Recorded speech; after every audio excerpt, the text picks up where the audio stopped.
Welcome to everybody. Thank you for joining us on this Monday afternoon. And, it's now been 10 weeks since we've been in social distancing, a huge part of it in lockdown. So it is quite significant. I mean, there are habit-changing time periods. The first one is 7 days when you start changing things. And this is called the Zeigarnik effect. In 21 days, you change more, and it becomes a habit. In 42 days, you can transform anything. And the next one is 66 days. And that's where we are now. So the fact that I'm wearing a jacket, but I'm wearing my tracksuit bottoms is now the new. It's actually my Emirates Airlines business first class pajamas. They're really comfortable, by the way. I've been using them. So I wear this, and that's become my new dressing up. So a lot of new habits have been formed. And then obviously a public health pandemic is there. But I always start with the fact that there are more than just one pandemics around.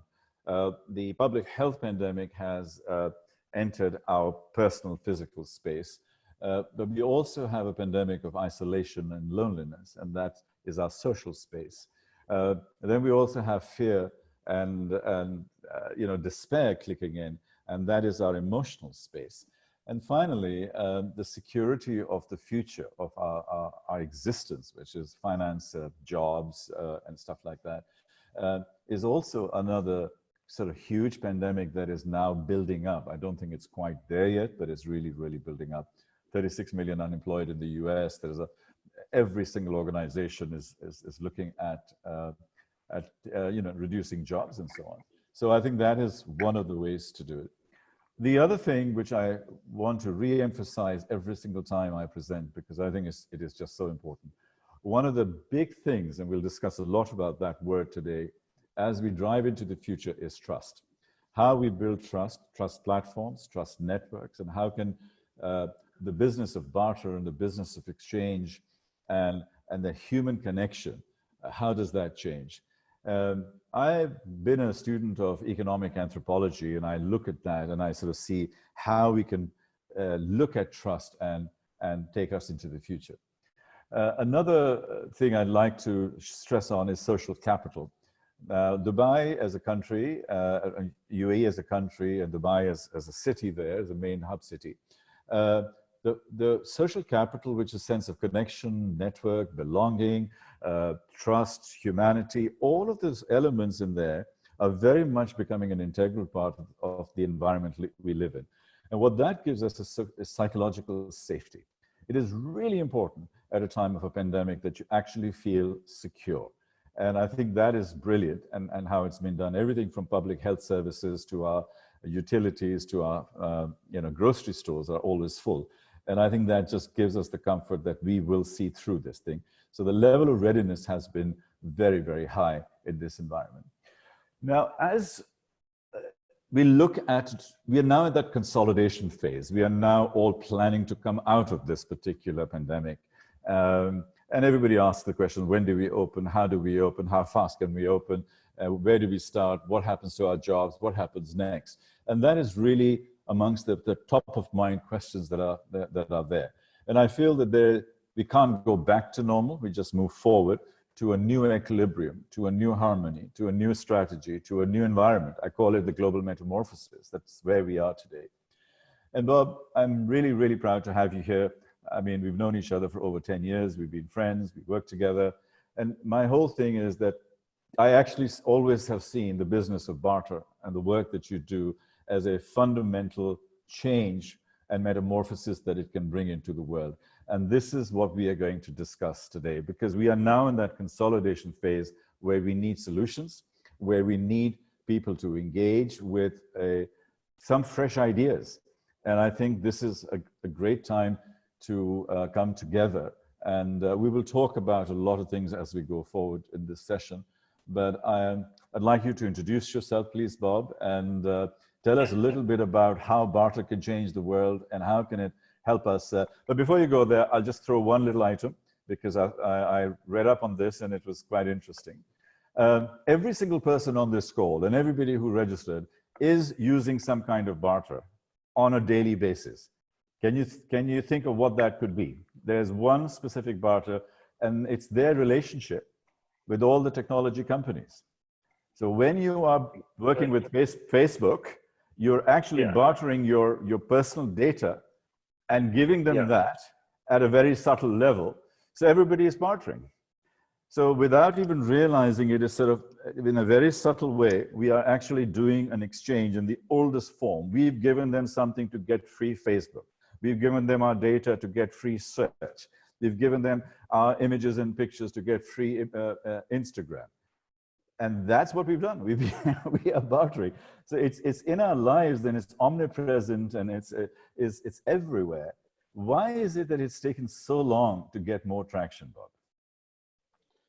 Well, it's actually quite prevalent. So my background, I've been in this business actually since 1992 in various forms. And today I'm the founder and CEO of BizX, based here in Seattle, Washington. And in 2006, we entered the UAE market, so we're proud to be locally established in there as well. You know, barter is actually, it's actually quite prevalent. So in fact, 1/3 of the world's commerce, it's estimated by the International Reciprocal Trade Association, is non-cash. And so that's everything from, and that doesn't count your Facebook example, but for example, when Pepsi went to Russia, they were doing a transaction, they did not want rubles. So in exchange, they took back ships full of vodka, Stoli's vodka for that matter. And then they took it and then they got rid of the ships and the vodka. When Mercedes-Benz was contemplating a transaction in Ecuador, in order to win the business, and they were fighting against Saab and Volvo and all the other big truck companies, they said, you know what, you can pay us in bananas, and to close a deal. On a local level, in the UAE, I think prior to 1970-ish, there was no currency, local currency. So it's the Indian rupee, or there was a lot of barter in pearl trading, and it's still very prevalent. I would say it's not very visible, but it is very prevalent. And on a local level, you know, you may have a small shop that might trade with somebody to come and do their window washing. So it is prevalent, but it's not as visible as you would think. So why, yes, it is prevalent. If it's 30% of the market, are there regulatory issues? Are there social issues, cultural issues? What is it that, I mean, the last article that I found when I was doing my research was Harvard Business Review article in 2012. That's 8 years ago. Technology has changed. Blockchain has come in. Crypto is there. Bitcoin is there. And the last article I'm seeing is 8 years old. I mean, where has it fallen into a chasm? Well, you missed a few. There's ever since this pandemic hit, we've actually been covered by Bloomberg, Fox Business. It's actually picked up. And what happens is barter, it's always been there. But here's the thing. I would say this is that for a lot of small and medium enterprises, it's always been there and always will be there. For larger corporations, the idea behind barter, there's two things that have to be present for it to work very well. One is because look, cash is king. People would prefer cash. So let's get something straight. It's much more liquid and cash is king. But we like to say barter is smarter. So here is something to think about, is that there's two things. One, is there excess capacity, right? If there's no capacity, and I remember being in Dubai in 2008, 2007, there was no capacity. If I would, you know, there wasn't enough office space, there wasn't enough rental space, there just wasn't enough capacity there. And so in markets where there is not capacity, you know, it's not a great tool. The other thing is that where cash becomes tight. And in the US, even in the last few years, cash was very prevalent. Interest rates were very low. There was a good economic easing. Cash was abundant. And so people would look to say it was just easier just to go to Amazon to buy it or just to do it, because we like to say that using cash is like using a sailboat. Like a power boat. You can point it, it'll get you there like this. And barter may be a sailboat. It's one extra step, but at the end you're going to end up and you're going to go there with a lot of cash. And so the idea is it's been there, and I would say that companies that are very shrewd, smart, have used it in all along. And then when you run into situations like the economic crisis, 2008, and today, another economic crisis where, again, this has happened, it becomes much more of a relevant day-to-day topic that, okay, where can we go? But it has been there, and it's been strong. We've, through these kind of boom years in the US, have been transacting to the tune of in excess of about $100 million a year. We see that number increasing now. It's obviously we had a bit of a dip in the last couple of months because business has been completely closed, but our pipelines have been bigger than ever as inquiries are coming in to say, okay, how can this tool be used for my business to help me increase my cash flow? How can I use it to get rid of capacity? Okay, so let's get down to where we are, because people have varying levels of understanding of what barter is. At a simplistic level, everybody understands it, but at a more complex, messy level, fewer people do. You claim that in this COVID crisis, one of the ways, one of the big solutions for cash and cash flow would be a barter-based environment and a barter-based solution where we can access spare inventory, unutilized capacity, create a new sales channel, create a new pipeline of business for people. While everybody is stuck at home, we can do this, and we can be in a cashless society, but we can still move something because the demand shock that is there that people are not spending has to be moved in some way or the other. Can you just bring it down to real today's stuff and explain how that's possible? Yeah, and it's not an either or. It's more of a complementary. So it's not that this is. We looked at what we do is in addition to what you're already doing. Be it if your business is this much or it's this much. It's not an either or system. And so we're a company like BizX would come in. If you think about it, if you've got capacity, and I look at ourselves, think of you've got 5 business owners that are sitting around, and they all have capacity. They all have inventory, or they have capacity, yet they have no business coming in.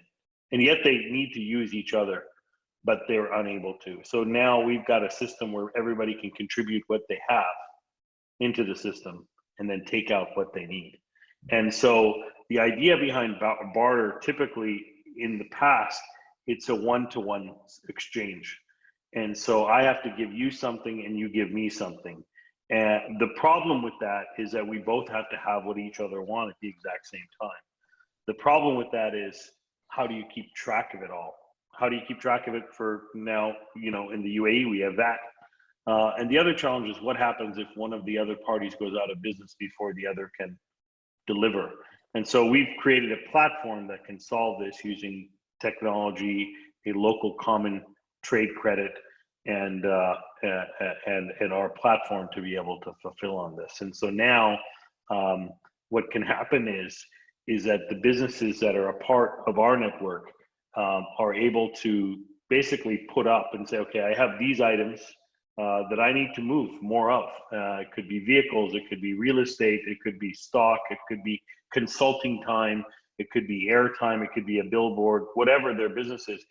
In many cases, you're sitting with perishable inventory. If it doesn't sell today, the hotel room, it's gone forever, right? And so if you put it into the network, more people are likely to buy from you. Today, we live in a world of infinite choice, right? I can go to Dubai Mall and there's more than 100 shops I can go to buy a shirt. I can buy any automobile I want in any size, color, option that I want, from any country. So we live in a world of infinite choice. There's more choice than ever. And so there is still some demand, but the idea that, okay, you want your product to be sold, we can make sure that it becomes kind of at the top of the list. And then you're able to reciprocally use that credit to be able to offset either an expense that you had or something that can still add value to your business. While you can't pay your DWA bill with Barter or BizX trade credit, you can still use it for something of value, better than that asset going to waste. Yeah. So, I mean, I get the principle. I mean, what we are looking at are two things. One is perishable goods, like a seat on a plane or a room in a hotel, because once it's gone, it's gone. So we've completely lost it.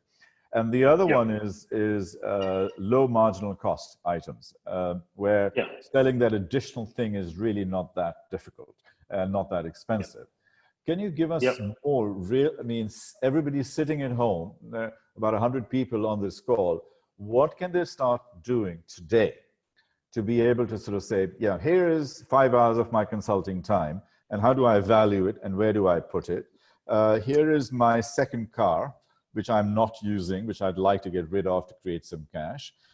We go to a hotel, I'm looking into the Raffles Hotel, I know that the occupancies there is less than 10%. So you go in and say, I'll take 10% of your inventory, and I start selling, and we'll start creating this liquidity in the market and start jump-starting the demand, because the demand's died right now. Other than food and a few other bits and pieces, demand's died. How do you create that? Exactly. Well, the idea is that you can entice people to, if you can buy something, you know, without having to utilize cash out of pocket, suddenly it becomes a little more interesting. Like here in the U.S. right now, we have a home builder who's got 7 homes that are available for sale, and they're willing to take, you know, anywhere between 25 and 50% of the payment in BizX Barter credit. We were talking to people. People weren't looking at a second home, but now the fact, okay, I can make my down payment and I can pay for it with my perishable inventory, my hours, my press time at my printing company, my last year's inventory. That becomes interesting because it's real value. I was able to take something that was going to expire and turn it into a real asset that I can use at a later time. And so ultimately, and again, I'm not on the ground in the UAE, but from, you know, business is business, and looking at it from a perspective that smart business people will always look for smart opportunities. And so, although the sentiment might not be there, you know, the market is going to rebound. That's a given. We always have. Now, at the end of it, there will be more capacity, and coming back going back to this, you know, we're very focused just to, you know, on a B2B level, and so how can you, going back to your question about how can you, what should people be doing?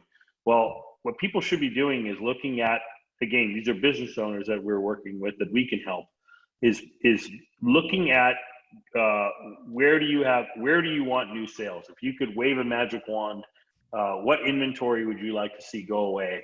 What capacity would you like to see filled out? And it's not just today. Let's be realistic and forecast into the future. You know, today the inventory is at 10%. I can't make people necessarily jump on a plane and come to Dubai. Having said that, you know, when there is somewhat of a new normal, things open up, and there is going to be business and commerce and some travel again.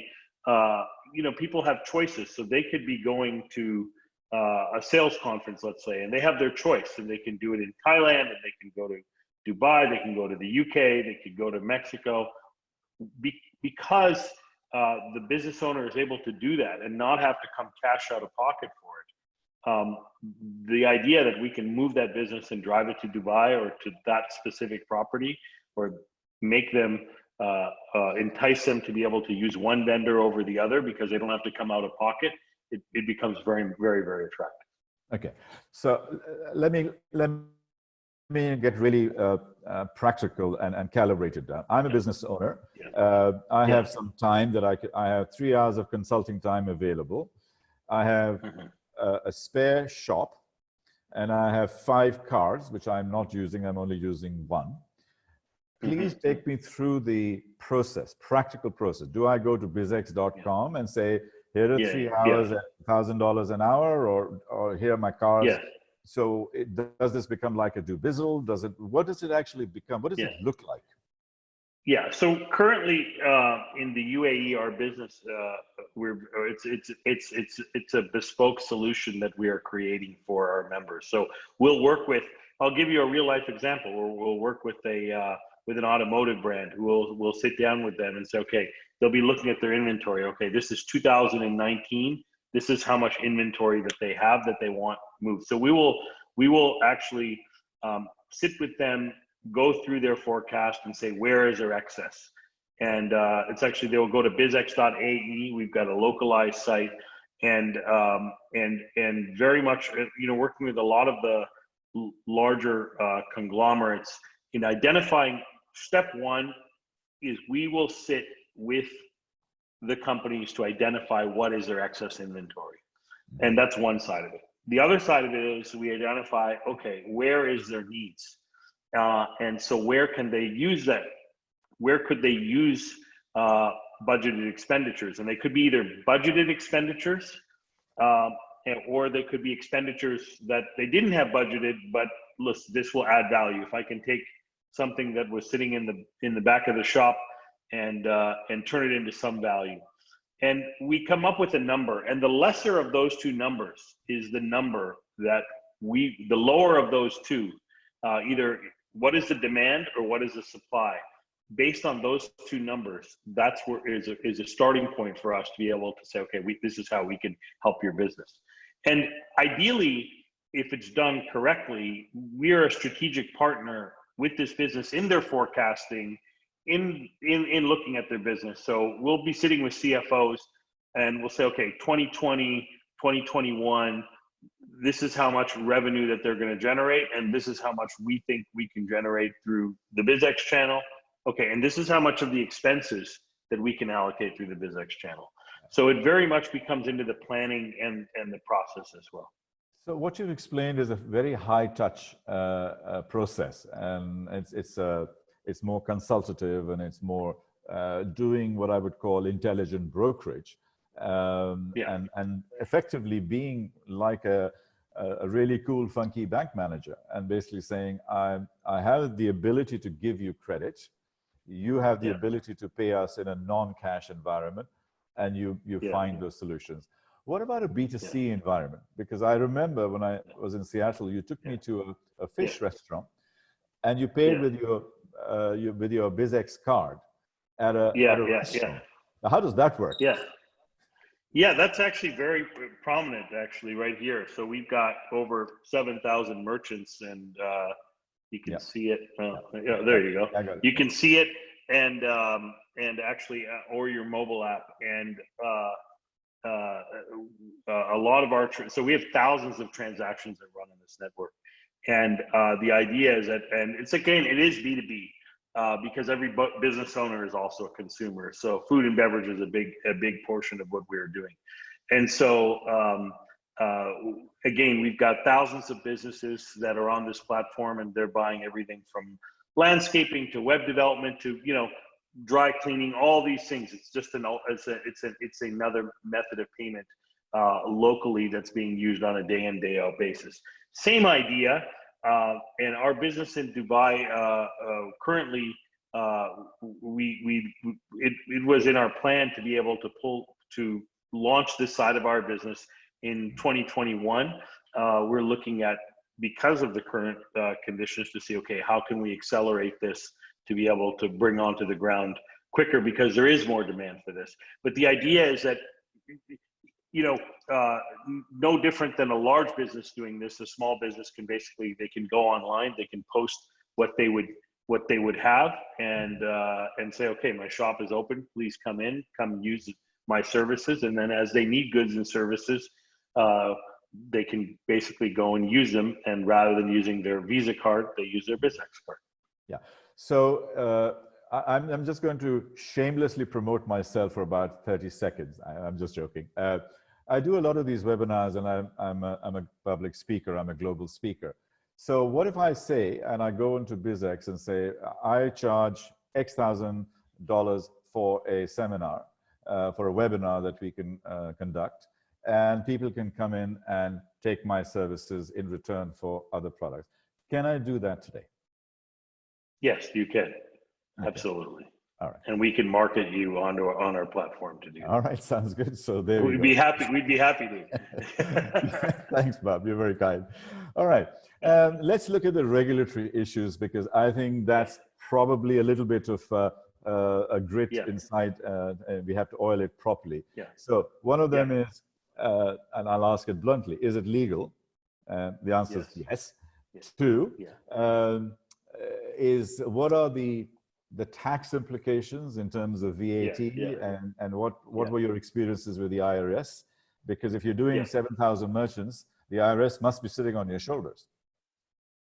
Yeah, the IRS actually likes us, and we like the IRS. So in the US, so here's how it works. It's very simple, and for the accountants out there, they will appreciate this. A lot of times, one of my first experiences in Dubai was sitting down with a CFO, and he said, I hate all these barter transactions. They're driving me crazy. We can't keep track of them, and it's a pain in the butt. But it's very simple. What we've done is we've created BizX credit, which is another method of payment which you book on your books. So from an accounting perspective, you book this and invoice this like normal revenue. It's just like you open another bank account. So if you're dealing with Mushrik Bank or HSBC or whoever, you have a BizX account on your books. When you make a sale, you record as revenue on your books. When you go make a purchase, you take the expense. You also get to deduct any cost of goods that may have been associated with supplying the product or service. And so in the US, we actually have to issue this thing called a 1099, which is proceeds. And so it's a 1099B. At the end of the year, all revenue gets reported to the IRS, and you record as revenue on your books. Anything you spend on, you take an expense.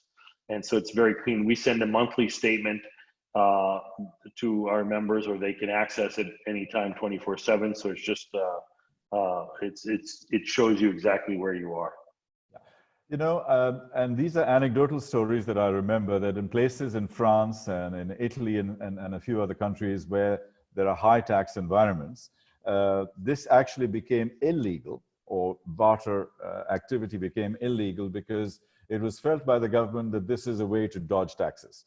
So I can get a haircut. Well, I don't need a haircut, but you know what I mean. I can have a haircut, and you can do dry cleaning, and that's our barter. And we've completely bypassed the official channels of recording. Yes, there's no record of it, but that's where we come in differently, because every transaction we run through our platform is 100% recorded.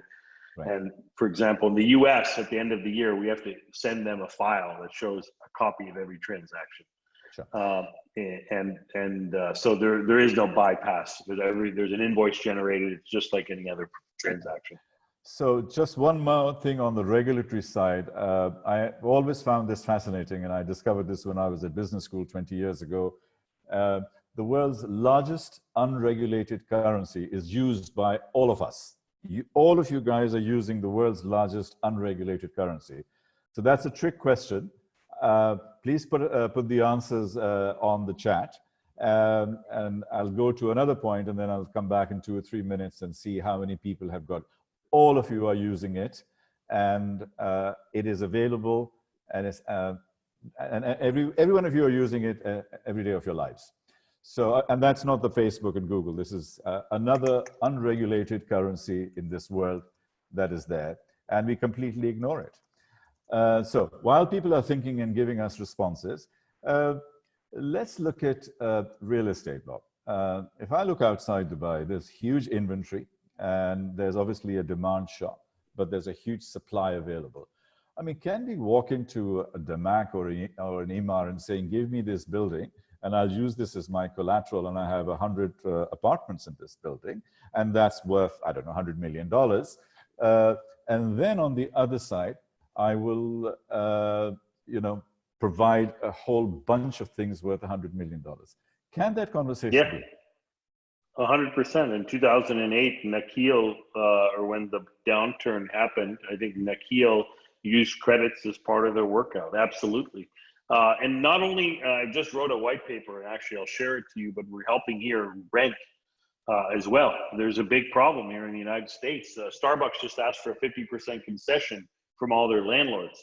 How is rent expected to be paid when the businesses are closed? So the landlord wants 100 cents in the dollar. They want 100% of the rent.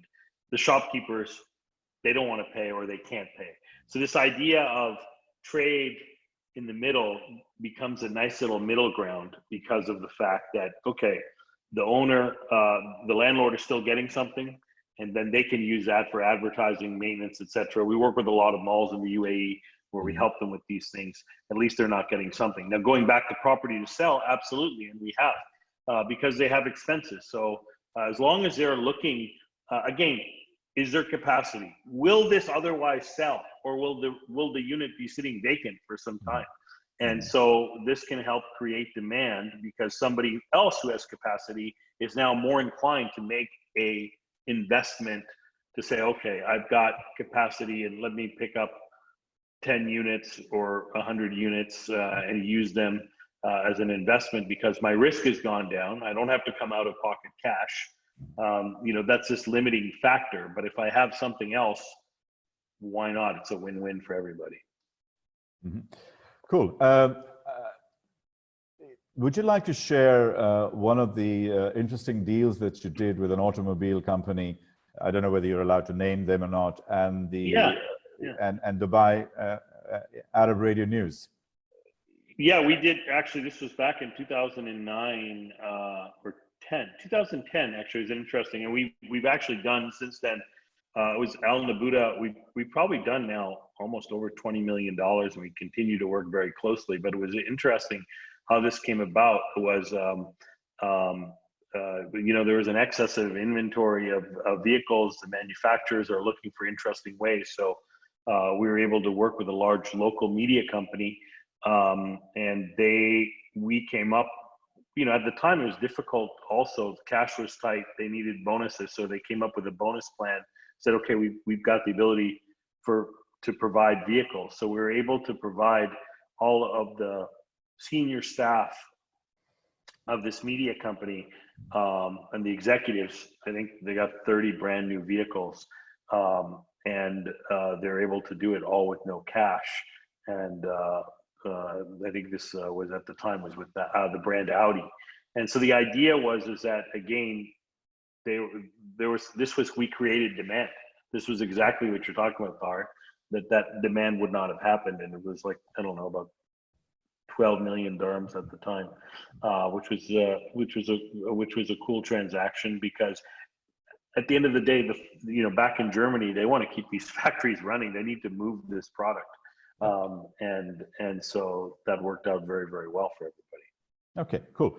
So we've got a lot of information, a lot of answers coming into our question is, what is the world's largest unregulated currency that we use every single day? And I've got interesting answers. I'm actually shocked. And they are: trust is one of them. Our own data is barter, which I already mentioned. Hitesh Jain said, mother services with love. I had never worked on that one, but yeah, that has huge value.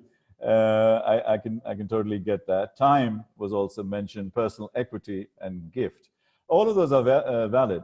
You know what it is, folks? It's your air miles. Everybody has air miles. Every time you get on an Emirates Airlines plane, you get air miles, loyalty points.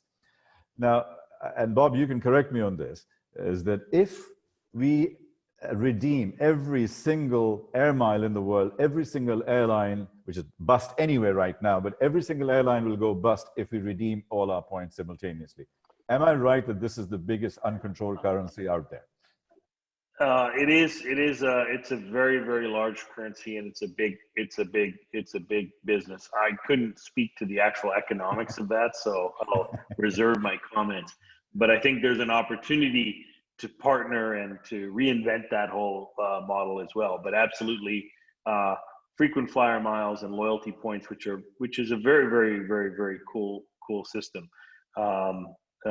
And it has been over the years, and there's obviously lots of innovation coming around it. And so, but it's a big number. Okay. I got a response from Amr Hussain, who said, loyalty points is not a currency, it's just a marketing tool. Crap. It is a currency. You can buy stuff. You can actually go on Emirates.com and you can buy a pen, you can buy whatever. It's not marketing, it's marketing also. Bob, yeah. Why am I saying these things? You have to say it. I missed the question. I would agree. I would definitely agree. And I think it's actually sits on their books as a liability as well. Yeah. So It may, with airlines, obviously there are issues of governance and so on, but everybody, I mean, is using some kind of loyalty structures and so on. And anybody can set up a loyalty program, and there is not any regulation on it. So, so anyway, it was just an interesting point, and I wanted to make is that we are using it on a day-to-day basis with Facebook and Google and so on. So we are bartering our personal information and data for free services. Apparently, if we use Facebook and take all our data back, it would cost, the average cost would be around $70 to $80 a month that we would have to pay Facebook for all of the services that we are provided. It may be a little bit lower, but that's a number that I read. So in other words, they give us $60, $70 worth of free availability of the platform, and we give them all our data, and that's the exchange. Air miles is another one. All right, let's now look at the questions, and let's open it up to the audience. One of the questions, which is very close to everybody's heart, is how do we price this? I mean, I can price my webinar at, because I'm full of myself, at $100,000, and Gary Vee does that. So there is merit. So how would you say, would you look at our invoices and say, that what have you been charging yourself at? And we maybe do that less 20% or 30%, something like that? At the end of the day, it's all supply and demand, and we believe in a free market system. And so typically goods and services are priced at the same rate that you would sell them for in local currency. Having said that, sometimes we have a lot of members that are offering discounts because they want to create more incentives to make it move. They want to get their word out there. So the price should be comparable to what you normally would sell it for. We try to keep the parity between one trade credit and one local unit of currency. I see. So that becomes your BizX dollar, the equivalent of, and that's how you are able to Yeah, we call it in the UAE, we call it BizX trade credit. So okay, just to be on the safe side. In the US, side. it's called the BizX dollar. Exactly. So, but yes, exactly. All right. So the questions are that how would you value the commodity, and what's the exchange it's set on, especially if there is a difference in brands?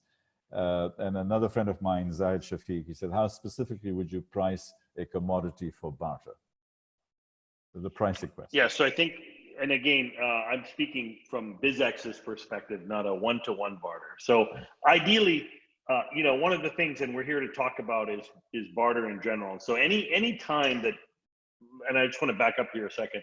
Anytime you're able to purchase something, we look at a strategy where you can look to see if you can acquire goods and services without having to come out of pocket for cash. We love that idea. And if you can make it work one-to-one, that works out great. Our platform, when you run it through somebody like BizX, our platform, the idea is we take the confusion and the simplicity out of it. So now it's just simply as simple as buying something and selling something. And so going back to your question, how would you price it? You just price it like you normally would. And BizX becomes that sales channel to be able to help move that product. And then when you need something, on the flip side of it, you're able to buy what you're able to buy. And the goods and services, I think it would be good to understand, and I'm happy to share too, what are the types of things that businesses are buying? What are they locally doing? I think it'd be good to share with the audience. I actually have a couple of slides. I'll quickly just share my screen. Yeah. So this will give you an idea of the background, but so to date, it's over $1 billion in transactions on our platform.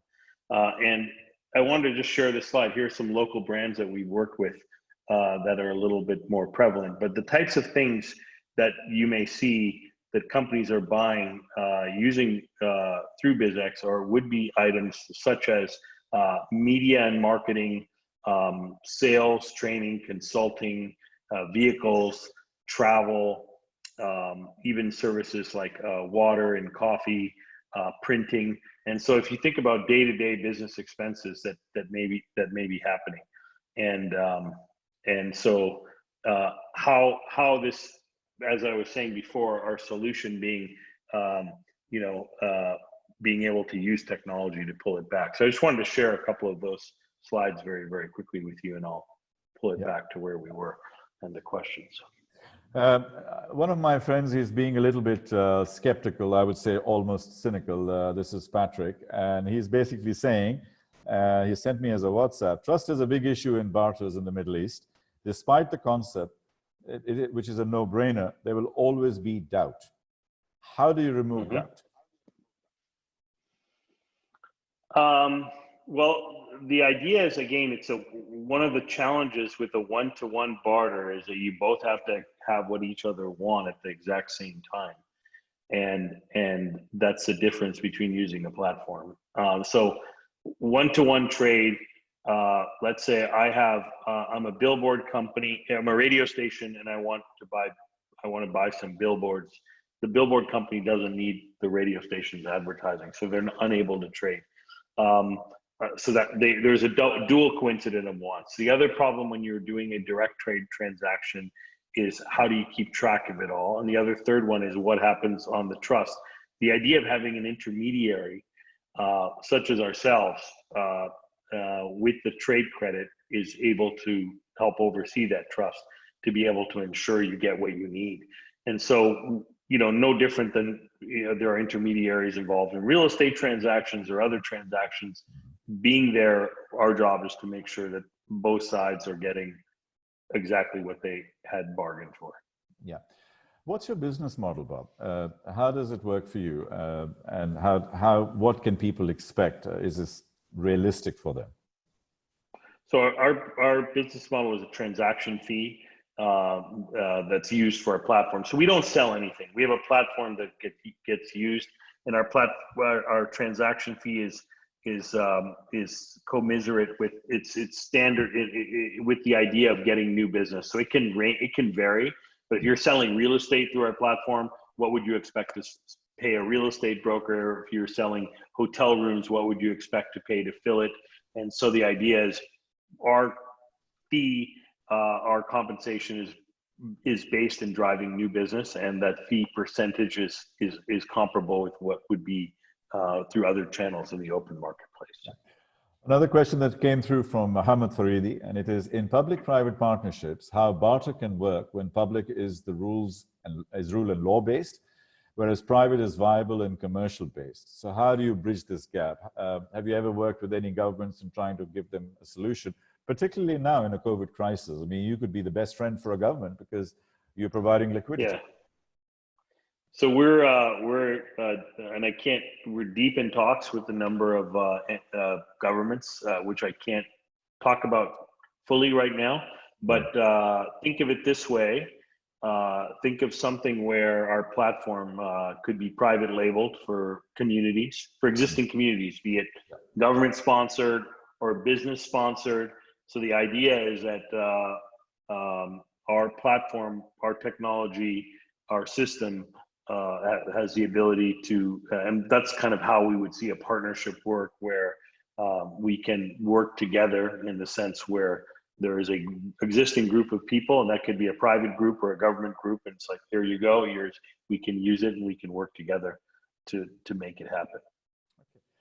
So another question comes in, which is like, people are trying to find a structure and a paradigm and a fit. So one of the comments from was that, so it's like eBay then, in that one puts up a commodity item inventory for sale, and a potential buyer will offer to buy it and pay for it in its commodity, and the exact number of items for sale and purchase are decided mutually for the buyer and seller. That's an eBay model. Is that what it is? So we have a marketplace. I'm just reading this. So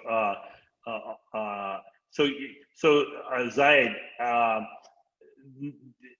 it's a little different. So it's like eBay. One puts up a commodity item inventory for sale. Buyer will offer to buy it and pay for it in his commodity and the exact number. That's the part we solve. We actually have the trade credit. So it is like you were talking about eBay, but now I can buy it and I can pay for it with 100 trade credits, and and somebody else within the system can buy back my products or service. So that's the beauty of what we are doing. where traditionally a barter transaction is one-to-one. I'll give you, you give me. We both have to have what each other want.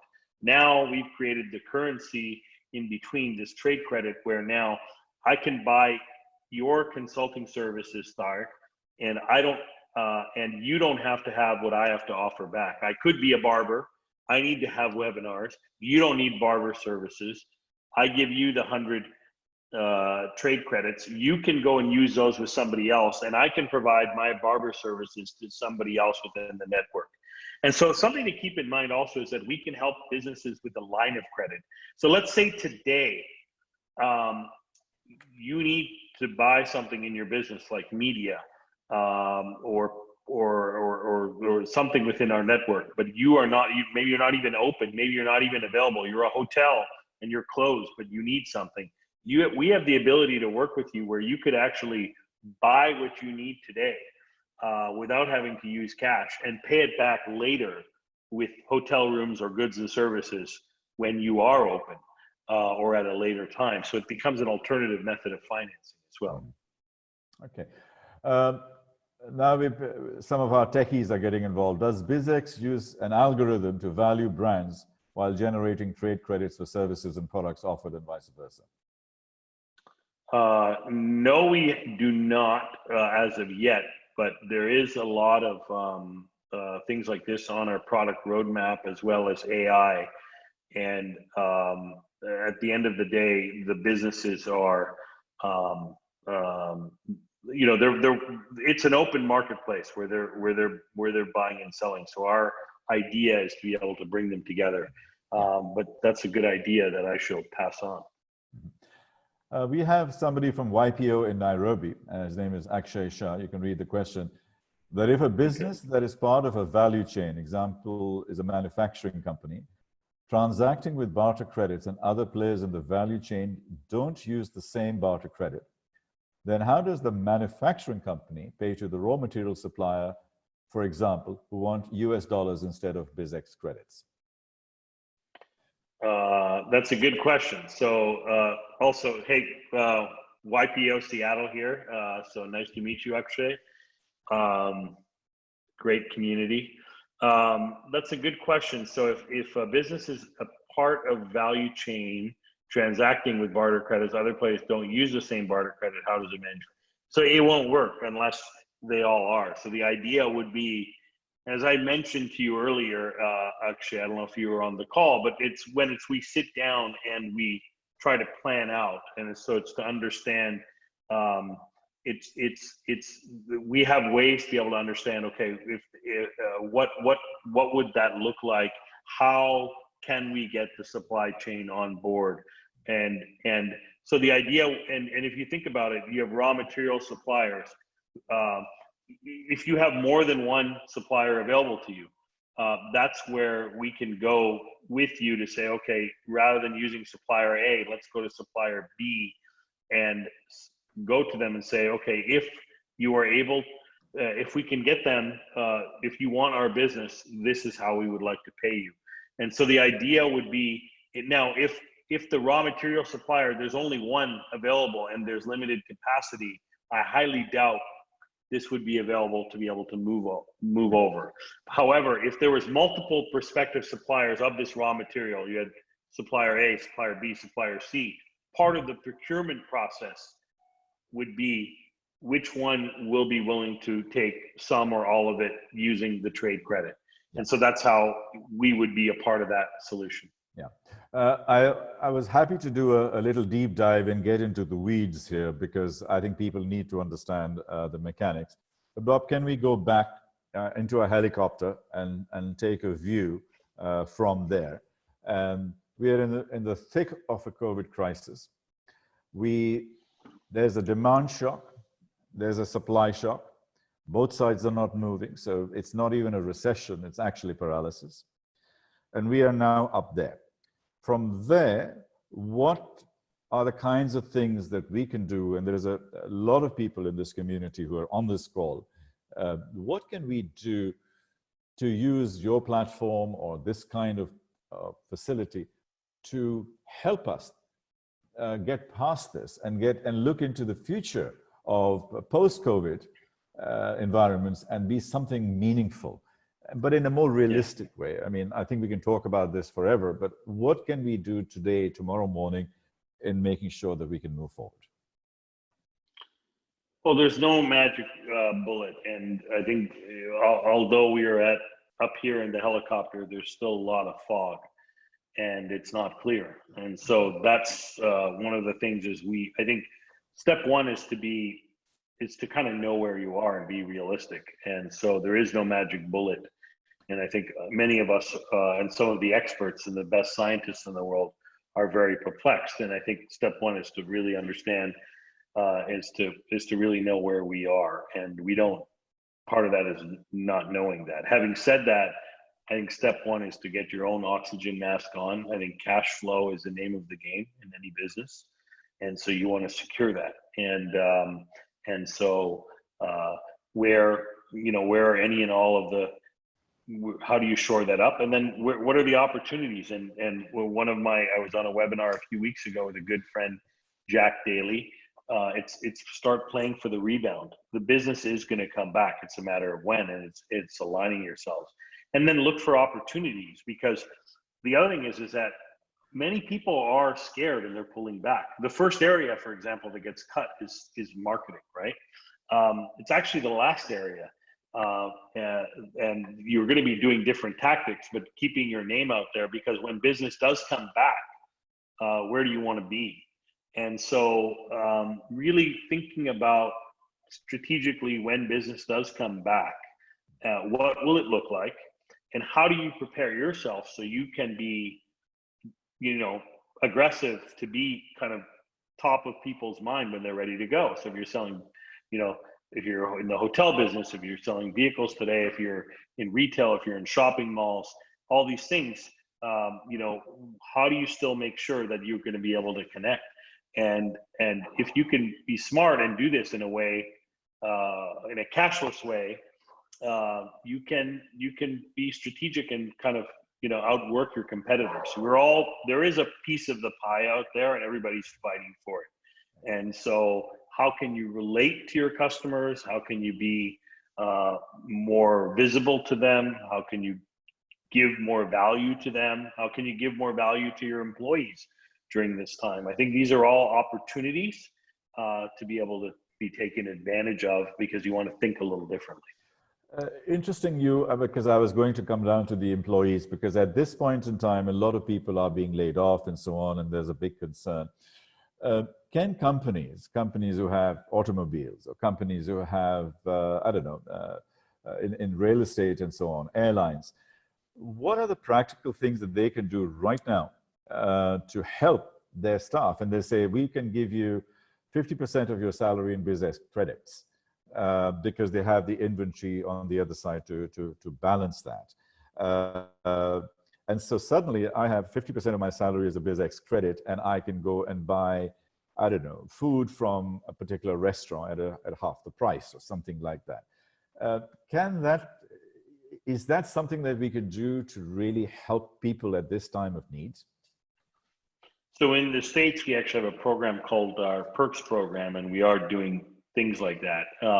In the UAE, we haven't not set that up in that way, but what's happening is that people are, over the past, they have used trade credits to do things for their employees. So at times they're buying them flights, vacations, doing different things. And now I think the idea would be moving forward, looking to see, okay, what kind of perks, or what are things that we could be doing for what are things that they could be potentially providing their employees, either for attraction, retention purposes. But again, as you said, we're in this paralysis stage. And so while things are shut down, we're very limited to what can be even utilized and what is useful. But it has not been uncommon before for people to say, okay, let's buy employees' vehicles, or let's do these things as I mentioned before, with the transaction we did. And so I think as we kind of come out of this, there's the bare necessities. Everybody needs groceries right now. But beyond that, what are the other things? I think some of that will be becoming more prevalent as we come out of this. as we come out of this. I'll take one final question here because I think it's important. He says, very interesting, but too complicated. Everybody is too consumed on selling and stuff. I don't think it's complicated. Why are other people feeling that it's complicated? I mean, we buy from exchanges all the time. We go online and we do it. I use my air miles to go on Emirates.com /Skywards, and I go in and buy a pen, and I buy this, I buy that. So I flew on a plane 1 year ago, and I'm buying a pen today. Where's the complication? Why do people have this filter? One of the word trust came again and again, which is very close to my heart. And the second is, why are people still feeling that? I mean, are we not communicating well? What's the issue here? I'm not sure. That's a good question. It's good feedback. I think that's a very good question, and I think that's something we need to work on. I would think that, like I said before, it's an extra step. We live in this Uber society today where I can, whatever I want can be on my phone and I can have it like this. There is an extra step. I said using cash is very simple. It's like driving a powerboat and driving it. And if you're abundant with cash and hey, look, if you have no capacity in your business and you have all the cash you want, maybe BizX or Barter is too complicated for you, and it's not a good fit. I'm serious. Yeah. Now, if you're looking for an innovative solution, innovation requires a little bit of work. And so if you're looking for an innovative solution to be able to, at the end of the day, move some inventory and to be able to bring in some extra to increase your cash flow, I wouldn't say it's complicated. I'd say it's a little extra work. So there's a little extra hustle involved. I think Albert Einstein said this quote, and you can Google this, but he said, I think barter is a noble thing. If I had my life to live again, I would elect to be a trader of goods. Like I said, a third of the world's Fortune 500 companies are involved in this. They have dedicated departments set up. General Electric has, I think, 3 people. Companies have whole divisions, that are looking into this. And so whether it's through working with a company like BizX or not, I would highly recommend you, when you're talking to your suppliers, when you're looking at various means, I would ask you, the takeaway is that everybody is richer than they think. You have your bank account, there's a certain amount of dollars in there. Now, where is your capacity? How many hours went unsold today? How much stock do you have sitting there? That's all part of your inventory. Is there another way that you can sell this? And so why not? So the idea behind barter is this is also reciprocal. If you buy from me, right? If I'm buying from you, why shouldn't you buy from me? Right? If I'm buying your webinar services, Dar, and I have a service to offer, why aren't you buying your services from me? In effect, that's what barter is. And then they eliminate the need of cash. And so we don't have what each other needs. So then there's a platform. But ultimately, whether it's our platform or not, the idea is that you want to be creative and look for different ways to be able to. Cash is a constraint right now, and it doesn't have to be. There are ways around it. And I've seen a lot of local companies flourish and figure these out on their own, do multilateral deals, be creative, figure this out. We're just one of the possible solutions that can help do this.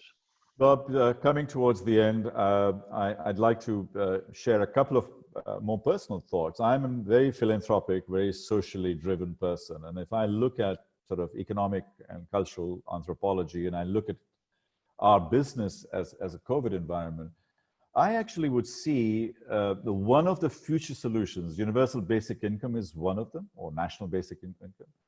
But what about collaborative consumption?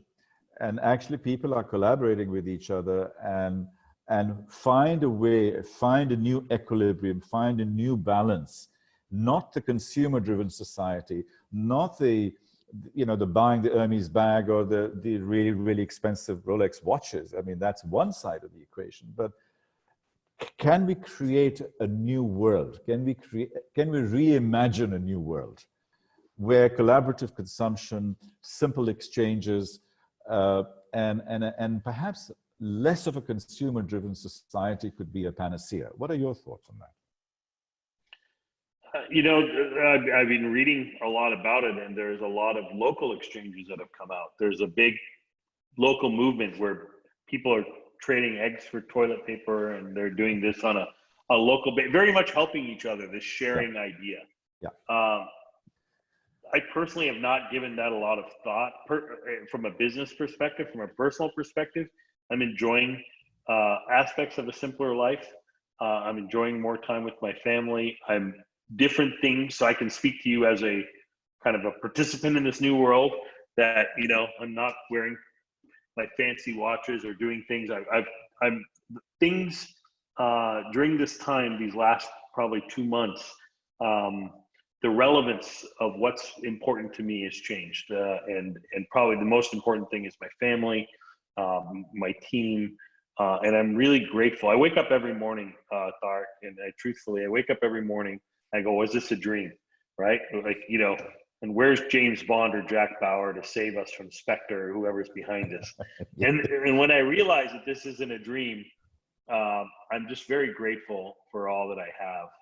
And I think that's where it starts. And I think, none of these models I think can be forced upon people. You can't tell people, well, don't buy this or don't do that. I think we as a society are evolving, and I think we are becoming more mature, and these things will work and will go in the right direction. And so I think I think some good things will come out of this, in the sense where we're much more, as a human race, we're much more acutely aware, and I think that's an opportunity to build on. Yeah, I think beautifully said. I always talk about this, that we have an exponential crisis, and for an exponential crisis, we need an exponential response. So like you said, can't be lazy. Okay, it's complicated, big deal, get your shit together and do something. So I understand that, but beyond that, I think we need exponential compassion and empathy and trust and gratitude. And I think all of those things, that the fact that we are able to watch this program and this session, I think there is a lot of element of gratitude. My big picture, which I saw in terms of your values, and we can end with that as a part of your legacy, is that can BizX and this methodology and these kinds of platforms put a dent, at least, if not eliminate, poverty, one of the sustainable development goals? One of my mentors once told me, and it's funny you mentioned this, but one of my mentors once told me, and this is kind of a BHAG for me personally, but he said, look, if you could take all the excess capacity. BHAG for the other people is big, hairy, audacious goal. The awesome, big purpose. Sorry. Yeah. So I would say is that if you could take all the excess capacity in the world and monetize it, right? And like you could raise the standard of living. Poverty, there is a lot of excess capacity, and that's, in the United States alone, our GDP is around 21 trillion, and prior to COVID, it was running at about 80%. So there's about $7 trillion a year that's just going to waste, right? And so think of that on a global basis, what that opportunity is, and what is being wasted on a global level, not just in your company, but then on a global level. So that to me gets me excited, and I think that's a big opportunity. And that's not a BizX thing. That's getting a lot of people thinking about things in that way, and to be a part of that would be great. Sorry, please finish. Yeah. No, just going back to your compassion standpoint, one of my good friends through this crisis, Aaron Blank, he mentioned a term that stuck with me that he's putting in his company. It's called COVID kindness. And so something to think about, where there is that extra level of patience or kindness or compassion. Sure. We are obviously completely immersed and absorbed within the COVID crisis. There are over 4 million people that have been tested positive, over 300,000 people that have died. But I'll share a staggering statistic with you, and hopefully as a collective group, we are able to deliver something to solve this.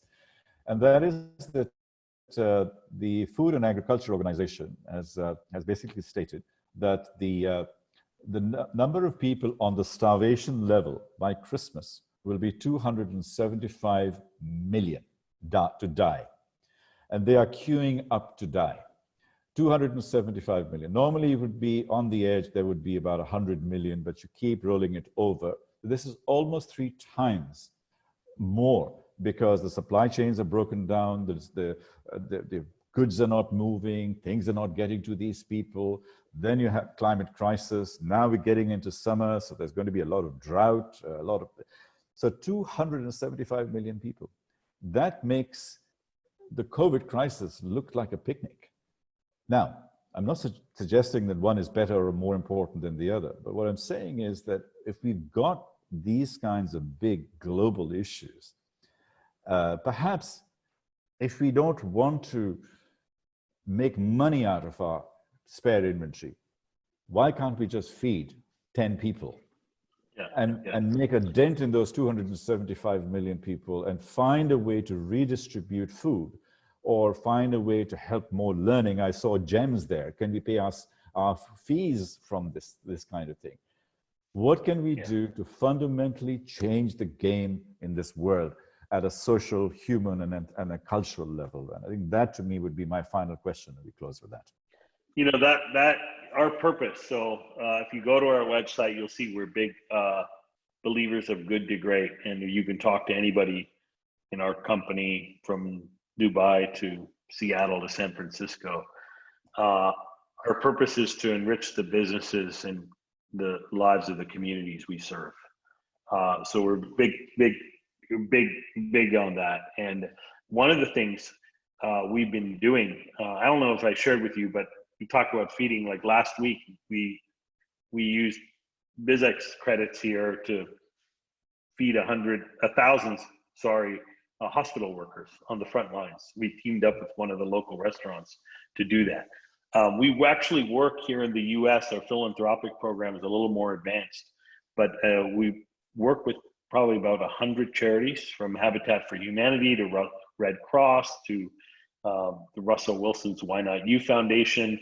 And the same way these businesses are able to use trade credits to help increase their cash flow, these charities are using trade credits that get donated to them to increase their cash flow, which allows them to put more money into their programs that they would. And so that's something that's been very big, and it continues to grow. And locally, there's definitely ways to be able to do that. And so I think philanthropy is a big opportunity, especially those sitting with perishable inventory. You know, if you're selling the perishable inventory, what am I going to do with it? You've got empty hotel rooms. You can buy advertising. You can buy things. Well, you can take the same trade credit and donate it to a charity who could then use those credits to pay for an expense to deliver aid to their constituents. So absolutely, it's a big opportunity for us all. I think it is, and I think at a much more human and personal level, it is very close to my heart, and I'm glad that Bob has the same set of values, and I dare say a lot of you do too.